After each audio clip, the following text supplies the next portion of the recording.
Video shows how to add Pantone numbers to your InDesign and Illustrator files. First, when you open your document in InDesign, make sure your swatches palette is available. Click on the hamburger and add New Color Swatch. Make sure that you put it on the color type on spot. The mode is now either Other Library or Freetone. I've already added it before, so it pops up on my list. If you have not added it, you do Other Library, navigate to where you have this ASE file, which is the list of Pantone colors with their numbers. You open that and it'll allow you to choose the Pantone numbers. Now, as you can see, Simple Tone is a workaround. It is instead of Pantone. And this list is the matching and corresponding with the actual Pantone colors. You select your color and hit Add. If you have multiple colors, you can hit Add and they will appear in your swatches palette, just like a Pantone color. Do not use the Pantones that are existing in the program. This is, as you can see, Pantone CMYK, Pantone Metallic Coated. That you could use. Those are the true Pantone numbers. That is all you can add. Do not add any CMYK. They're not Pantone numbers. This is not corresponding to any Pantone number. Do not use it.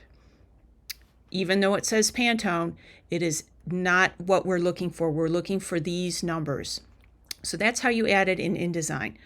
Adding it in Illustrator is slightly different and a little bit more convenient. And what happens is you have your swatches palette up. I also recommend you delete the CMYK default colors. They are the default ones. I often just delete them because your Pantones will end up at the very bottom of this long list. I don't use CMYK builds. I start with Pantones and then convert to CMYK. That is easier and more accurate than the default. Much like using the default type, you need to select your own colors and your own fonts. So for the swatches palette in Illustrator, there are two ways to access the Freetone list. You can click on the little library book and you can see you have all kinds of different swatches that you can access. Here is the Freetone and of course Other Library if you haven't accessed it before, and then click on the Freetone list. And what happens in Illustrator is that you get the entire list as a palette, which is handy. You can go back and forth and add colors, change your mind. You don't do it one at a time. You can do it as a list. The other way to access this palette is to go to the hamburger and then open Swatch Library, and it'll bring up the same as this library book icon, and you can select it that way.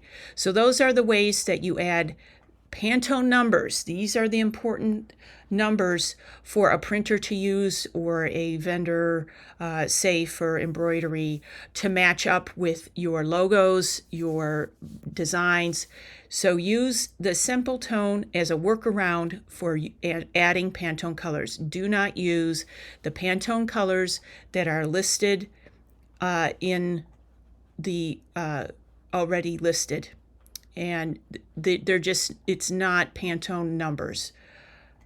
And that is all you need to do, and you can use them as you would any Pantone number, gradients, the whole, and of course you can change those over to hex or CMYK builds with a click of a button.